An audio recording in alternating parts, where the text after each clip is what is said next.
मच्चित्ता मद्गत प्राणा बोधयंता परस्पर कथयंतस्य माम नित्यम तुष्यंतीच रमंतीच चित्ते मीची झाले मियाची प्राणे झाले जीवो मरो विसरले बोधाचे भुली मग तया बोधाचे नि माझे नाचते संवाद सुखाचे भोजे आता एकमेका घेपे तिचे बोधची वरी खाली सगळे दृष्टांत आहेत त्याचं चिंतन यथामती करायचं आहे श्लोक आहे 10व्या अध्यायातला 9वा मच्चित्ता मद्गत प्राणा बोधयंता परस्पर त्यामध्ये चिंतन पाहायला गेलं तर प्रश्नोपनिषद नावाचे एक उपनिषद आहे त्यामध्ये रई आणि प्राण यांचा उल्लेख आलेला रई म्हणजे प्रकृती आणि प्राण ते रई म्हणजे चंद्र मानलाय त्याने म्हणजे ते शास्त्राचं म्हणजे पिपलाद मुनींच्याकडे हे 6 ऋषी जे गेले ना वात्सल्यायन भार्गव हे असे ऋषी जे गेले कुणाकडे गेले 6 प्रश्न घेऊन गेले ते ऋषी गेले कुणाकडे गेले महाऋषींच्याकडे गेले लक्षात येते का बघा तुम्ही आलाय सर्वजण होय ना पण सर्वजण आलेल्यांच्या मनामधल्या ज्या शंका आहेत ना त्या शंकेचं उपस्थिती करण्यासाठी सुद्धा गेल्यानंतर त्या विषयातल्या शंका त्यांच्या आहेत म्हणजे हे जगत काय जीव काय ब्रह्म काय माया काय हे अशा प्रकारचे काही त्यांचे जे प्रश्न होते ना त्या 6 प्रश्नांची उत्तरं त्या पिपलाद मुनींच्याकडे विचारण्यासाठी ते 6 जण गेले 6 ऋषी म्हणजे प्रश्नोपनिषदामधली ही कथा आहे प्राण हा शब्द आलाय ना तिथं मियाची प्राणे झाले प्राणापान समायुक्ता पचाम्यन्नम चतुर्विधम असं एक प्रमाण आलंय म्हणजे पुढे 15 येत आहे अजपा जप उलट प्राणांचा असं एक प्रमाण आलंय प्राण हा क्रिया जी आहे ना श्वास आणि उच्छ्वास अजपा जप किंवा तुमचं हे प्राणापान क्रिया त्यामध्ये प्राणामध्ये सुद्धा मुख्य 5 आणि उपपाच आहेत ना पंच प्राण पंच उपप्राण आहेत ना मग आता हे सगळे जे आहेत सांगण्याचं तात्पर्य ह्यातलं एवढं आहे चित्ते मीचे झाले ना मच्चित्ता मद्गत प्राणा बोधयंता परस्परम ते प्राण सुद्धा भ्रमण आहे प्राण जाणं येणं आहे भ्रमण चालू येणं जाणं आहे प्राणाचं म्हणजे जसं प्राणाला कोणी काय मानलं सूर्य हे प्रमुख मानलं आणि हे संपूर्ण प्रकृती ही त्या चंद्र रूपानं मानली मग त्यामध्ये आयन मानले दक्षिणायन मानलं उत्तरायण मानलं दक्षिण उत्तर आयनामधला संबंध मासिक महिना संवत्सर आला ना एक 2 आयन एक संवत्सरा म्हणजे 2 आयन 2 आयनामध्ये 12 मास 12 मासामध्ये 3.5 म्हणजे किती 4 आठवड्यांनी काही 3 1 2 दिवस 3 दिवस असं त्याचं म्हणजे वर्ष महिन्याचं प्रमाण आहे आठवड्याचा दिवस आला दिवसामध्ये सुद्धा महिन्यामध्ये सुद्धा काय झालं 15 आला ना कृष्ण पक्ष आणि शुक्ल पक्ष असं हे सगळं आहे ना ह्याचं सर्व चिंतन त्याने कशात मांडलंय त्या प्रश्नोपनिषदामध्ये मांडले तात्पर्य सांगण्याचं काय घातलं ते विचारण्यासाठी ज्या शंका आहेत ना त्या शंका विचारण्यासाठी हे जगत म्हणजे काय किंवा जीव म्हणजे काय अशा प्रकारे शंका घेऊन ते पहिलेच कात्यायन ऋषी ते पहिला प्रश्न विचार पण तत्पूर्वीच मी प्रस्तावना सांगणार आहे म्हणजे काय होईल हे सेवा आहे हे म्हणजे कसं आहे कशी सेवा आहे अपघातानं आलेली सेवा आहे हे काय माझ्या नावावरची सेवा नाही आणि माझा विषय कळला ना काय विषय आहे ते 6 ऋषी जे पिपलाद ऋषींच्याकडे गेले ना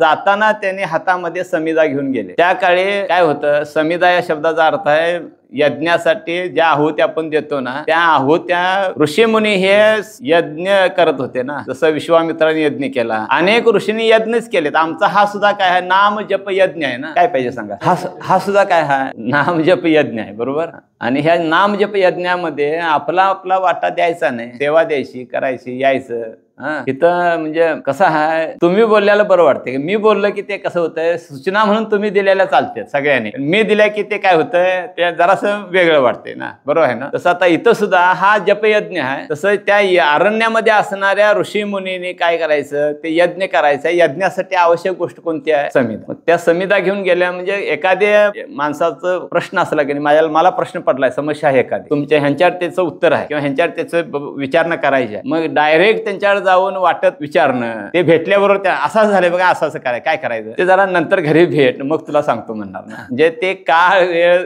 जे आहे ना किंवा संबंध हे जर योग्य असतील तर ते विचारणा बरोबर आहे म्हणजे कोणत्याही प्रश्नाचं उत्तर हे तात्काळ न देणं चांगलं ते कथा पण त्यासाठी एक म्हणजे कुणाला ज्ञान सांगायचं नाही कुणाला सांगायचं नाही हे सुद्धा म्हणजे सांगितलंय ज्ञानेश्वरीत गात्यात भागवतामध्ये सर्व ठिकाणी त्याचा उल्लेख आलेला असून तात्पर्य ह्यातला आहे प्राण आणि रय म्हणजे प्रकृती आणि पुरुष यांचं जे संबंध आहेत ना ते संबंध त्यांनी त्यामध्ये मांडले म्हणून आता प्राण हा प्रधान मानलाय प्राण हा तुमच्या आमच्या हृदयातला काय आहे इतर इंद्रिय आहेत पण इतर इंद्रिय एक जरी कमी झालं तरी काही तोटा होत नाही प्राण यातनं बाहेर जायला लागला की हे पडतंय सगळं म्हणून आता ते पडायच्या अगोदर ते मीची झाले ना. चित्ताचा विषय कोण? चित्ती तुझे पाय डोळा रूपाचे ध्यान है ना. अखंडमुखी नाम तुमचे वर्णावे गुण, याची एक तुम्हा देवा मागणे दातारा. उचित ते करा माझा भाव जाणून करा, कुंटले जाणीव माझे बोल आता.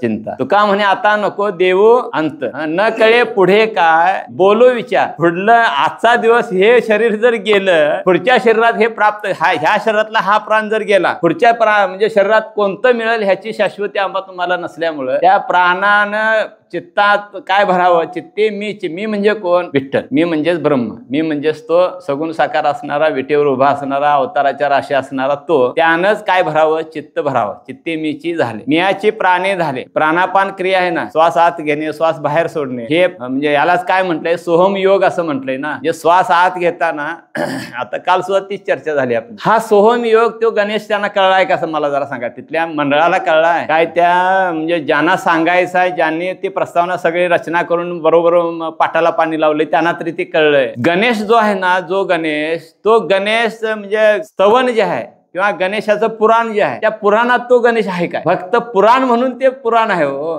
नाहीतर हाय तो गणेश म्हणजे सत रूपानं, चित रूपानं, आनंद रूपानं तुमच्या आमच्या मध्येच आहे ना. बरोबर ना. मग आता हे कळाय झालं तर ते म्हणजे तो एक विषय वेगळा आहे. काल थोडंफार तुमची आमची चर्चा झाली ना. तसं आत जो आहे ना, तो नित्य असल्यामुळं त्या प्राणाकडे सोहम योग जो आहे ना, सोअहम, ते व्यापक तत्व मी आहे. आणि सोहम म्हणजेच ओम, आणि ओम म्हणजे हरिओम तत्स्थिती सूत्राचे जे कृपेचा सागर पांडुरंग. हरिओम तत्सत, हरिओम तत्सत, उदात अनुदात, प्रचुर रहित पांडुरंग. तुका म्हणे तुका म्हणे सर्वस्व व्यापी, सर्वही निराळे.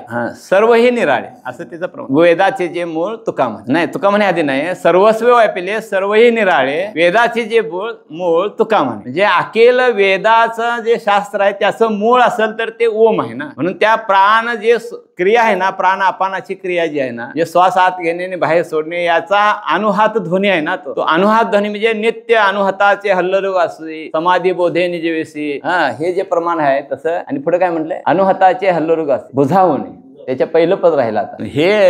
म्हणून आता तिथं चित्ते मीची झासू जाऊ दे, राहू दे. चित्ते मीची झाले, मियाची प्राणे झाले, जीवो मरो विसरले बोधाची भेले. भुली कैस भूल आहे ना, भूल कशाची भूल पडावी? माणसाला देवाची भूल पडली आणि प्रपंचाचं स्मरण आहे. भूल आम्हाला कशाची आहे? हिथं बोधाची भुली आहे, हिथं मात्र कशाची भुली आहे? ज्ञानाचे ते ओत प्रोत तोच सर्वस्व व्यापिले सर्वही निराळे ना. हे सर्वस्व रात्रीच कीर्तन. आता नामाचे चिंतन प्रगट पसारा ना. प्रगट पसारा जो आहे ना, प्रगट म्हणजे रूपाला आलेला पसारा. हे पाहिजे सगळा रूपाला आलाय ना, आकाराला आलेला जो पसारा आहे तो प्रगट पसारा जो आहे तो त्याचाच अलंकार आहे ना. नामाचे चिंतन प्रगट पसारा, त्या प्रगट पसारा चिंतन अजून बरंच आहे. किंवा वश्य केले असं एक प्रमाण आलंय बघा.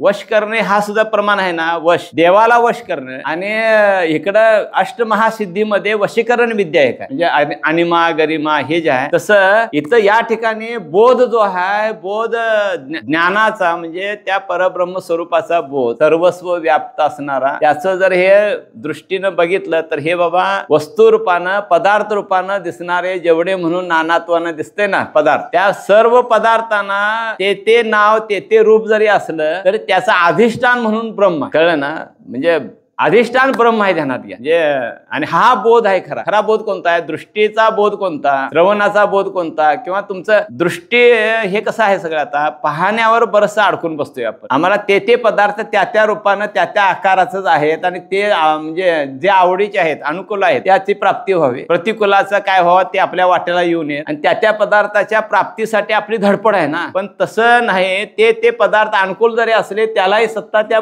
विठ्ठलाचीच आहे आणि प्रतिकूल जरी असले तरी त्यालाही सत्ता कुणाची आहे? चैतन्याची सत्ता आहे. म्हणून मच्चित्ता, ह्या चित्तालाही सत्ता चैतन्याचीच आहे आणि प्राणालाही सत्ता कुणाची आहे? चैतन्याची आहे. मच्चित्ता माझं चित्त, माझे चित्त प्रमाण मग सांगितलं. चित्ती तुझे पाय सांगितले, माझे चित्त तुझे पायी सांगितलं. बरोबर ना. म्हणजे मच्चित्ता माझे चित्त, मदगत प्राणा आपला प्राणेंद्रिय आहे ना. बोध यंता परस्परम. आता इथं मात्र कुणी भरलेलं पाहिजे? ते चित्त भरायला पाहिजे ना. एक भोसले महाराज एक प्रमाण देतात बघा. एक भरायला झालं तर एक रिकामा करायला लागतं. नाही ते राडगाड धारा कळायला पाहिजे. माळी महाराज ते कळत नाही लवकर. एक भरायचं झालं का नाही, हे आता हे समजा अनेक 100 माणसं ह्यात आणून बसवली तर ह्यातली थोडी बाहेर काढायला पाहिजे. मग ती दुसरी असलेली येणारी किंवा एक भांडा दुधाचं आहे 1.5 लिटरचं, त्यात 2 लिटर दूध बसवायचं झालं तर बसत नाही ना. आता तेच 1 लिटर 1.5 लिटर दुधाचं भांडा आहे, त्यात काय करायला पाहिजे, तूप भरायचं. ते दूध बाजूला करायला पाहिजे, मग तूप भरायचं चालतं. म्हणजे आधी जे आहे तिथं चित्तात ते आधी बाजूला करायला पाहिजे.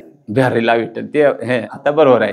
तो का म्हणे देह भरीला विठ्ठल. काम क्रोधाधिक जे आहेत का नाही, ह्याना तिथनं चित्तातनं काढला तर मग चित्ते मीची झाले हो, नाहीतर चित्ते मीची झाले होत नाही ते. हे आता हे महात्म्यांचं आहे थोडंफार लक्षण, तिकडे त्या अंगाने जातं. हे चित्ते मीची झाले, मेचे प्राणे चित्ते मीची झाले, मेयाची प्राणे झाले. जे त्या ब्रह्मस्वरूपाच्या संस्कारानं म्हणा किंवा ब्रह्मस्वरूपाच्या प्रतीतीनच काय झालंय, चित्त प्राण परिपूर्ण संतुष्ट आहेत. आता पुढे काय म्हटलंय, जीवो मरो विसरले बोधाचे बोली. आता सुख दुःख जन्म मरण हे द्वंद्वाधिक जेवढे म्हणून शब्द आहेत ना, हे सगळे शब्द गुणदोष, हे सगळे गुण आणि दोष, सुख दुःख जन्म मरण, हे सगळे शब्द दोन दोन भागाचे आहेत का नाही. जीव आणि मरो, जगलो काय, जगणं आता जगणं आहे ना आपलं, आणि मृत्यू पुढं आहे का नाही. आता जगणंही नाही आणि मरणही नाही हो, आहे कशात मग तो, ज्याचं चित्त भगवंताच्या नामानं भरलेलं आहे. नामस म्हणजे कशानं, त्या अखंड ध्यान त्याचं काय, चित्ती तुझे पाय, पाय म्हणजे ते स्वरूप, ध्यान आलं की बरोबर. चित्ती तुझे पाय, पाय म्हणजे ते स्वरूप जर चित्तात भरलेलं असलं तर मग बोध कुणाचा आहे, त्या विठ्ठलाशिवाय दुसरा बोध, ध्यान त्याच आहे ना. तुम्ही काय कर्म करताय, जन्म म्हणजे जीवो ना, जीव म्हणजे जगणं, जीव मरो म्हणजे मरणं. तुम्ही काय कसं काम करताय, काय राहताय, काय बघताय, ह्याचा काय नाही, चित्ताचा विषय एक चैतन्यच आहे. आता त्याला दिलेच खाली सगळं दृष्टांत आहेत. आता हे आहे दृष्टांत त्यातले सुंदर आहेत, फक्त त्याचं थोडक्यात सांगतो कसं. मग तया बोधाचे नि माझे, तर तो बोध माझे म्हणजे संबंधाने, त्या बोधाच्या संबंधानं कोणता बोध कळाना, हाती बोधाचा झेंडा मी घे, अनादि निर्गुण प्रगटली भवानी, मोह महिषासूर मर्दना लागून झाडणे लवला. जो आईचा जोगवा मागे, आणि पुढं द्वैत सारोनी वारिसी जाई, झेंडा मी घेईन भेद रहित वारिसी जाई, आणि मागेन ज्ञानपुत्र. हे सगळं प्रमाण बघा, ते ह्यामध्ये बोध आहे ना, बोध पुत्र जेव्हा काय असं एक प्रमाण आहे, ते झाला जेव्हा मरून गेली तेव्हा के धवा, म्हणजे झाली संध्या संदेह माझा गेला. आणि लक्षात आलं ना, म्हणजे हा बोध खरा आहे. कोणता बोध, ब्रह्मज्ञानाचा बोध जेव्हा अंतःकरणाचा असेल तर मग आता सहज कर्मेती झाली ब्रह्मार्पण. कळलं ना, सहज तुम्ही जे करणार ना ते ब्रह्मरूपानच करणार. कळलं ना, मग आता हा बोध कळला ना. मग त्या बोधाची नि माझे, ह्या बोधाच्या, ह्या सर्वभूत बोधाच्या संबंधानं माझे नाचते संवाद सुखाचे भोजे. आता हा संवाद सुख आहे ना, कोड कौतुक, हे आता इथं चाललंय. हे आता कसं, हे संवाद सुख आहे, कौतुकाचं बोलणं आहे थोडक्यात. आता कसं आहे, हे काय इथं बसल्या जे आता इथं सुचतंय ते आपलं बोलायचं. संवाद सुखाचं भोज म्हणजे कौतुक, कुतूहल, आश्चर्य, हे आहे ना. ह्या संवाद कसाच असतो, जिथं एकत्व असते तिथं संवाद, जिथं एकत्व असतं ना तिथं संवाद असतो. आणि जिथं काय असतंय अंतर्गत कलह असतोय तिथं जाणीवपूर्वक जरासं काय लांब होणं, इथे काय सांगतोय इकडे हे असं करायचं म्हणतो. जिथं नाही तिथं भेदच असतोय हो. हिथं मात्र त्यातला काय संबंध नाही. हिथं आता आपण एकत्र सगळे आहे ना. हा बोध जे देतात, ज्यांना देतात ते ऐक्य भावावर असतात किंवा एका स्थितीवर असतात, एका अवस्थेवर असतात. कळलं ना. नाचते संवाद सुखाची भोज. संवाद सुख कोणतं, हे बोलणं, आता जे बोलणं आहे ते बोलणं तुमच्या हृदयात जाऊन बसलं, हा संवाद सुख आहे. ह्यात सुख या शब्दाचा अर्थ काय आहे, आनंद आहे. सुख म्हणजे, सुख या शब्दाचा आनंद हा अर्थ निश्चितपणे बरोबर आहे. ते सुख म्हणजे आनंद झालं. आता पुढे काय, आता एकमेका घेपे दिजे बोधची वरी. द्यायचं काय, आता ते गणपत सुधारणा करणे पत्रिका द्यायला गेलो, एक दिवस या म्हणून सांगितलं. आता एकमेका घेपे दिजे बोधची वरी. द्यायचं काय, आपल्याकडे जे जेवढं आहे ना ते द्यायचं. काय जेवढं मग चुकलेलं असलं, बाबा चुक असलं तर सांगा म्हणायचं, दुरुस्त करून घ्यायचं. हे देणं घेणं हे काय आहे, व्यवहार आहे शेवटी. इथं हा एकमेका घेपे दिजे बोधची वरी म्हणलंय ना. द्यायचं काय आहे, गणपतीचं उदाहरण सांगतो म्हणजे तुम्हाला कळेल. लवकर कळत नाही हे ज्ञानेश्वरी. मी गेलो, पत्रिका दिली, दर्शन घेतलं, पत्रिका दिली, आणि या म्हणलं एकादशी कीर्तनला. ओके म्हणले. काय म्हणले, मी म्हणलं रामकृष्ण हरी. ओके परत रामकृष्ण म्हणल्या, हरी म्हणल्यावर तरी काय म्हणायला पाहिजे होतं, रामकृष्ण हरी म्हणायला पाहिजे ना. गहू पेरलं तर ऊस येणार नाही, आणि ऊस पेरला तर ज्वारी येणार नाही ना. हिकंड पेरणी जर रामकृष्ण होत असली तर तिकंड तरी ओकेची पेरणी म्हणजे संवाद आहे ना तो काय म्हणते,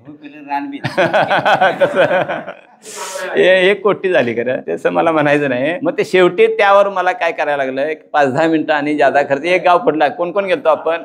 हा, बाप्पू महाराज हे आय विटनेस आहेत. अर्धा तास आमचा तिथं ते संवाद सुख. आता ते संवाद सुख आहे ना, हे 2 वक्ता आणखी श्रोता, गुरु आणि शिष्य, किंवा तुम्ही वक्ते आणि वक्ता आणि श्रोता, ह्यातलं जे सुख आहे ना, तुम्ही केवढं पैसे दिल्यावर हे बोलायला पाहिजे आणि मी केवढं पैसे घेऊन हे सांगायला पाहिजे. अवघड आहे का नाही सांगा. बर, हे मिळालं, हे पैसे घेऊन त्यांना देऊन मिळालंय का, हे ईश्वर इच्छेनं श्रीगुरु कृपेनं मिळालंय तुम्ही आम्हाला. अपेक्षित व्यवहार ठेवू का निरपेक्षित ठेवावं, हे समाज सुख आहे. एखादा विचार म्हणजे सांगत असताना ज्याला तो विचार कळाय नाही, तो विचार प्रतिपादन करत असताना जर आपल्याला त्याचं ज्ञान असेल तर अगदी कसं सहज बोलणे हितोपदेश करून साया शिकवते ना, सहज बोलून त्याला जावं, बाबा हे असं नाही, हे असं करायचं. राऊत महाराजांचा धंदा कसला भाजीपाल्याचा ना, एक जरा 15 वर्षापूर्वीची 5-6 वर्ष आम्हाला इथलं वाचन झालेलं होतं. त्यावेळी ते हे लावल्या तेव्हा किचकट काम कोणचं, ते बावशीचं.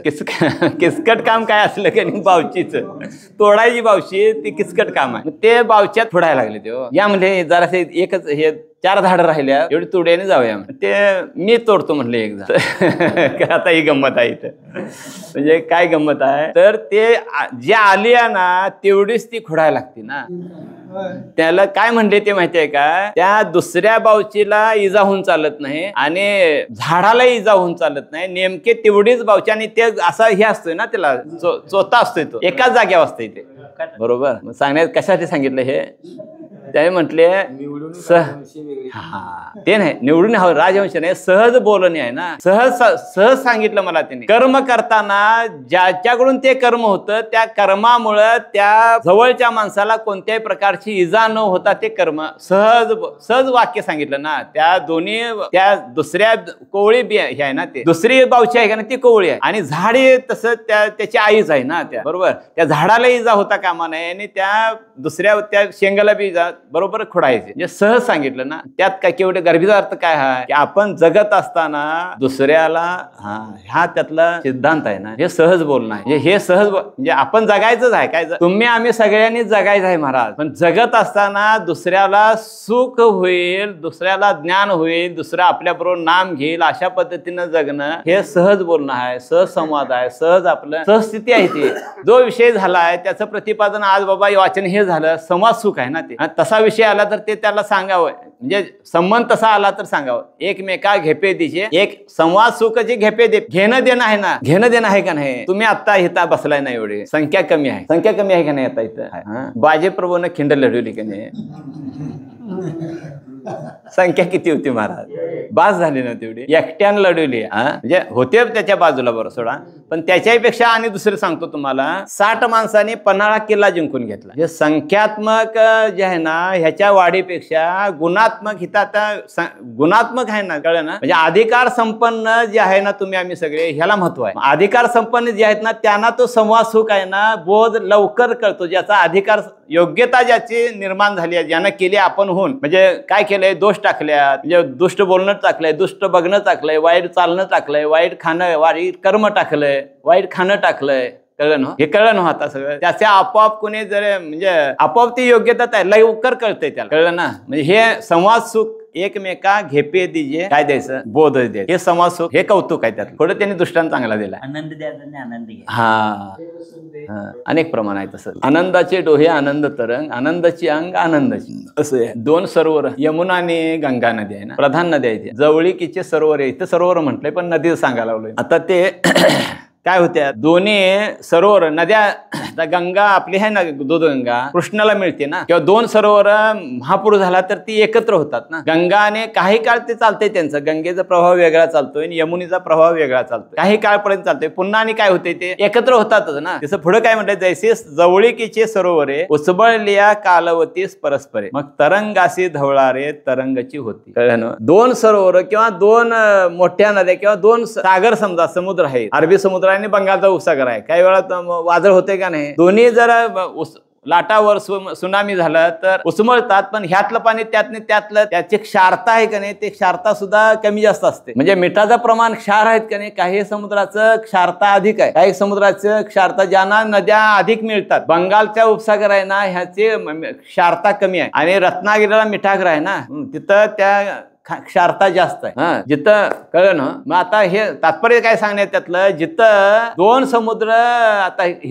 हे हा बोध ह्याला मिळाला, तो बोध त्याची काय वेगळे वेगळे करता येतात, तो समुद्रातलं पाणी नाही करता येत. जैसे जवळीकीची सरोवरे उसमळली या कालवती परस्पर एकमेकात मिसळतात. कालवती म्हणजे आमटीमध्ये भातात आमटी घालायची, कालवायचं ना, कालवती मिसळायची. मग आता निर्माण झालेले जे तरंग आहेत, लाटा आहेत, त्या वेगळ्या वेगळ्या काय आहेत का, एकच आहेत ना. पुढे तैसी येर येरांची मिळणी ऐक्य भाव, म्हणजे ह्या तरंगाचा पाण्याचा तो तरंग, त्या तरंगा, ह्या समुद्राचा हा तरंग, ह्या सरोवराचा हा लाट, ह्या सरोवराची ही लाट, असं वेगळं वेगळं काय करता येत नाही. म्हणजे येर येरांची मिळणी म्हणजे दोन्ही सरोवरांची मिळणी, म्हणजे एकत्र येणं जे आहे. पडत आनंद कल्लोळाची वेणी, वेणी घालायला पदर किती लागतात, 3 पदर लागतात ना. मग त्या आनंद कल्लोळाची वेणी आहे ना, म्हणजे वीण जी आहे तिथं काय आहे, मग हा वेगळा आणि हा वेगळा असा भेद नाही, तिथं द्वैत नाही, दोन्ही सरोवराचा ऐक्य भाव. मग तिथं यातायाती धर्म नाही विष्णुदासा, निर्णय हा ऐसा वेदशास्त्री ना. तसं आता आनंद कल्लोळाची विनी ते बोधाची लिनी बोधेची मिरवी. आता म्हणजे एकमेकाला देणं घेणं आहे ना. आता प्रमाण तुम्ही दिलीसा का नाही, मी एकट्यानं प्रवचन सांगितलंय का, आता अजिबात नाही. तुम्ही जराशी प्रमाण दिलीसा का नाही, 1-2 दिलीसा ना, बरोबर ना. मग आता हे कधी घडलं, पुढं 2 आहेत म्हणून घडलं, पुढं 2 आहेत ना. म्हणजे काय म्हटलं तिथं, दोन्ही हे बोधयंता परस्परम, 2 असतील बोध संपन्न, प्रश्न आणि उत्तर तिथं चालतंय. कुठं, 2च्या ठिकाणी. पहिल्यांदा सुरुवातीला सांगितलं पिपलाद ऋषींच्याकडे गेले ना, आणि मग त्यांनी प्रश्नोपनिषदाचं नावच आहे त्याचं.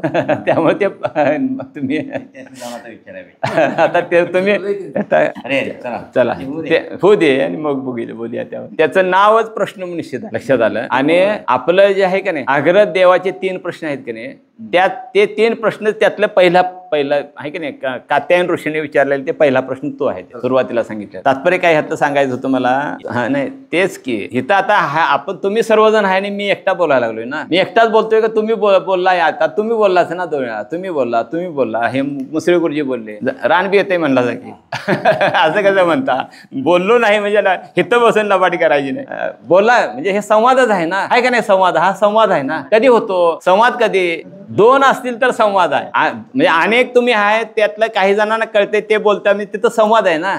एका वेळी एकच संवाद होऊ शकतो, पण अनेक वेळा काही वेळा तुमचं चिंतन तुम्हाला चालतंय ना, मनातल्या मनात, आणि इकडलं ऐकून तुमचं चिंतन चालतंय. आपुलाची वाद आपण असं प्रमाण आहे, वृक्षवल्ली आम्हा सोय संवाद.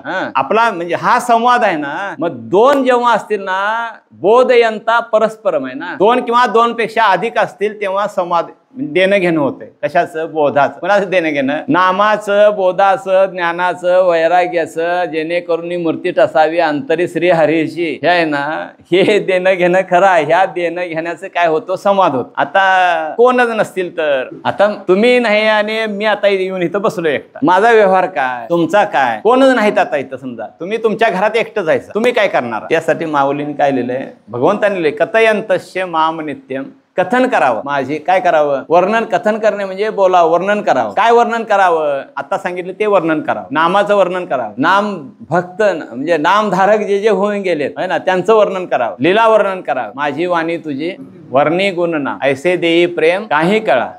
हे वर्णन करावं. म्हणजे वर्णन करणे म्हणजे कथयंतस्य माम, म्हणजे आपण काय करावं ते कथन करावं. त्यात आणि काय शंका राहिली तर काय तिकडं जारबाव हे असं कसं म्हटलं तर त्या असं आहे का बघूया म्हणायचं. का म्हणायचं, ते पिपलाद ऋषींच्या जे गेले ना 6 ऋषी, हे 6 ऋषीने काय म्हणले त्यांना, म्हणजे आहुत्या दिल्या, त्या म्हणजे समिधा दिल्या, आणि दिल्यानंतर म्हटले आम्ही थोडेफार, म्हणजे हे ऋषीच होते ते पण, म्हणजे त्यांना ज्ञान नव्हतं असं म्हणता येत नाही, पण त्यातल्या काही शंका होत्या ना, त्या घेऊन ते गेलेले होते ना. तर ते पिपलाद ऋषी काय म्हणले, काही त्यातले ग्रहस्थ पण होते, तुम्ही आम्ही आहे की नाही ग्रहस्थ, तसे ग्रहस्थ होते, ज्ञान संपन्न होते. तरी सुद्धा ते गेल्यानंतर दर्शन घेतलं. आम्हाला जे प्रश्न आहेत त्यांची उत्तर आम्हाला पाहिजे. ते काय म्हटले माहितीये का, तुम्ही 1 वर्ष या आश्रमात राहायला पाहिजे. काय म्हणले, 1 वर्ष या आश्रमात इथं राहायचं, आणि मग त्यानंतर तुमचे प्रश्न काय आहेत, राहायचं एवढ्यावरून तुम्हाला कळलं असेल आता. म्हणजे इथं ज्या अर्थी कळलं ना, म्हणजे त्याशिवाय हे म्हणजे मग ते त्यानंतरचे ते प्रश्न 1 वर्ष आहुती आज नेले दिले, म्हणजे काय समिधा आज दिल्या आहुतीच्या, त्यानंतर 1 वर्षानं त्या प्रश्नोत्तराला किंवा 8-9 महिन्यात झाले असेल सोडा, पण ते 1 वर्ष राहावं म्हणून सांगितलं. पण योग्यता बघून ते काय 1 वर्ष लावतील असं पण काय नसतं. असं कथयंतचे कळलं ना, कथयंतस्य माम नित्यम. कुणाचं कथन करावं, 2 असतील तर त्या भगवंताच्या ज्ञानाचं, नामाचं, बोधाचं, वैराग्याचं, ज्ञानाचं कथन करावं. बरोबर. आता कोण नसेल तर कथयंतस्य माम नित्यम तुष्यंतीच रमंती, हे त्याचं उत्तर आहे. विषयी विरक्त जया नाही आपप संत. इथं काय म्हटलंय, तुष्यंती, तुष्ट राहणं. तुष्ट राहणं म्हणजे संतुष्ट, म्हणजे आनंदी राहणं. तुष्यंती कशात राहणं, विषयी विरक्त जया नाही आपप, संतुष्ट सर्वदा सवे, व्यापक निर्धाराचा बोध त्यांना झालेला असल्यामुळं तुष्यंती, त्या बोधामध्ये ते तुष्ट आहेत, आनंदी आहेत. आनंदे निर्भर डुल्लत झालं. आणि रमंती, ज्ञानदेवी रम्य रमले समाधान, हरीचे चिंतन सर्व का. ज्ञानदेवी रम्य रमले, रम्य रमंती, रमंती म्हणजे त्यातच रममान राहणं. तिथं कोण नसलं तर चालतंय, मग सांगायला एक आणि ऐकायला एक असा व्यवहार नसेल ज्यावेळी, त्यावेळी तो महात्मा असतो, तो त्या बोधामध्ये तुष्ट असतो आणि बोधामध्ये रममान असतो. लक्षात ना. असं त्या श्लोकाचा थोडक्यात भावार्थ आहे. आता 2 गुणी झाले. देश काला ते विसरले, जीव मरो विसरले, सुखी झाले आपण पाय, आपण पाय. कळलं ना, कळलं का नाही झालं. आता पुढचे 1-2 पद बघूया 4 मिनिटात, तेवढे वाचून दाखवतो, सांगायचं राहू दे. जैसे सूर्य सूर्या ते ओवाळले. आता कुणी कुणाला ओवाळलं, आता तुम्ही हे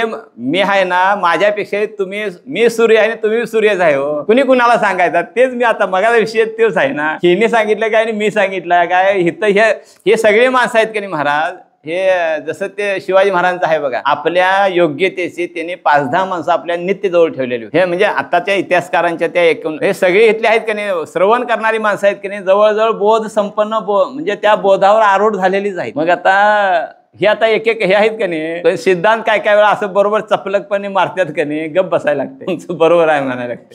ते परवा सुद्धा सिद्धांत एक काय सांगितला, डॉक्टरांचा सांगितला त्यांनी. माझा एक डॉक्टर आहे म्हणले. काय म्हणले, कोण, एक विठ्ठल आणि एक ज्ञानोबा, याच्याशिवाय माझा डॉक्टर आहे ना. केवढा सिद्धांत आहे. म्हणजे हाय बोध, म्हणजे सूर्य काय म्हटलंय, जैसे सूर्य सूर्या ते ओवाळले की चंद्रे चंद्रमा क्षेम दिदले, ना तरी सरिसेने पाडे मिनले दोन्ही वो. कळलं ना, तर सांगायचं राहू द्या. तैसे प्रयाग हो सामरस्या, वरी ओसान तरत सात्विकाचे. ते संवाद चतुष्पतीचे गणेश झाले. आता गणेश आला आणि शब्द इथंच गणेश आहे ना. ओम हाच गणेशाचं रूप आहे ना. ओंकार प्रणवपासनात हाच खरा गणेश आहे ना. आणि तोच गणेश तुमच्या आमच्या हृदयात आहे. जो हृदयात आहे त्याची सेवा आहे ना. त्याचं ज्ञानदेव म्हणे भजा आत्मदेवा, अखंडित सेवा करा त्याची ना. तेच गणेशाचं स्तवन आहे, तेच पुराण आहे, त्याचं चिंतन, त्याचं नाम म्हणजेच गणेशाची पूजा अर्चा, त्याचं पुराण आहे, त्यानं उत्पत्तीने स्थिती आणि काय व्यवहार सगळं त्याने केलेलं कार्य आहे ना. तेव्हा महासुखाचे नि भरे धावणे देहाची गावाबाहेरे, मिया झाले तिने उद्गारे लागती गाजो. पै गुरु शिष्यांची या एकांती,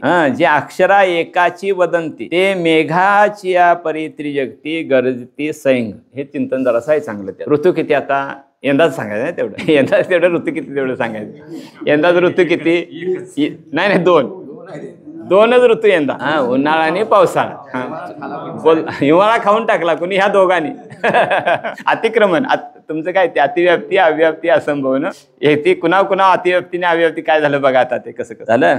इथं काय म्हणलंय, येतैसे पै गुरु शिष्यांची एकांती, जे अक्षरा एकाची वती, मेघाची परी त्रिजगती गरजती सैंग. त्याला प्रमाण वेगळं जरा. मेघ म्हणजे काय, ठिकाण बघत नाही वर्षावाचं. तसं आता अधिकार संपन्न आहे. प्रवचन कीर्तन करताना एका अधिकारावर सर्व आहेत म्हणून ते काय करायचं, प्रतिपादन करायचं. जैसे कमळ कळिका झालेपणे, हृदयाची या मकरंदाते राखून येणे. हाय ते द्यायचं. पहिल्यांदा सांगितलं हे प्रमाण. हे आता सुरुवातीला आलंय प्रमाण. म्हणजे प्रमाण म्हणजे गद्यात आलंय सोडा. जे आपल्या जवळ आहे ते विचारणा तशी झाली तर सहज बोलणे प्रमाण आलतं बघा. मग असे इथं सुद्धा काय दिलंय, दृष्टांत देऊन सांगितलंय. कुणाचा दृष्टांत दिलाय, कमळणीचा दिलाय. ते कमळणी आपल्या जवळचा मकरंद आपल्या जवळ साठवून ठेवते काय? सहज ते वाऱ्याबरोबर जिकडला ज्या दिशेचं येईल ना वारं त्या दिशेला सहजपणे तो काय जातो, वाहत जातो ना. काय म्हटलंय, जैसे कमळ कळिका झालेपणे हृदयाची या मकरंदाते राखो नेणे. हृदयात मग आता इथं पण दृष्टांत तो आहे, पण सिद्धांत काय आहे इकडे? सिद्धांत असा आहे की हृदयात जर ज्ञानाचा मकरंद असेल तर तो ज्ञानाचा मकरंद काय होणार, पसरणार. आणि हृदयात जर भेदाचा, मत्सराचा, तिरस्काराचा काय घ्यायचं, उठ घ्यायचा जर असला तर मग आता पाय पुढे काय जाणार, तेच जाणार ना पुढे. असं सापेक्षित दोन्ही बोलायला लागते. दे राया रंका पारणे आमोदाचे. झाल्या दोन ओव्या आहेत. आमोद कळलाय ना, आमोद आनंद, आमोद सुना. आमोद म्हणजे आमोद सुनाच झाले म्हणजे सुगंध. तैसे जी माते विश्वी कथित कथित तेने तोषे कथू विसरत, मग तया विसारा माझी विरत अंगे जीवे. ऐसे प्रेमाचनी बहुस्पणे नाही राती दिवो जाणणे, केले माझे सुख अव्यंगवाने आपण पेया जिहे. सुख कसं आहे ते, आनंद कसा आहे, अव्यंग आहे. तो आमच्या हृदयात आहे तो अव्यंगच आहे, आणि हृदयात सोडून बाहेर आहे तो या अव्यंग आहे. आणि ज्या हृदयात आहे ते हृदय मात्र काय आहे, व्यंगाने युक्त आहे. आता जे व्यंग कळतंय ना, शरीर जे आहे, ज्या शरीरात तो क्षेत्रज्ञ म्हणून राहिलाय ना, ते शरीर हे व्यंग विकारानं युक्त आहे. राहणारा मात्र त्या अव्यंग. कळलं ना. अव्यंगाच नित्य ध्यान केलं तर अव्यंग रूपानं ज्ञान झालं तर ते कुणाच्या कृपेने होईल, श्री गुरूंच्या कृपेने होईल. मच्चित्ता मदगत प्राणा बोधयंता परस्परम कथयंतस्य माम नित्यम तुष्यंती च रमन्ति. बसल्या बसल्या जेवढं कळलं तेवढं सांगितलं. काय चुकलं असलं बरोबर असलं तर ईश्वराला अर्पण करून झालेली सेवा तुमच्या सगळ्यांच्या पायावर रुक्मिणी प्राण संजीवन पांडुरंगाच्या पायी अर्पण करून सेवेला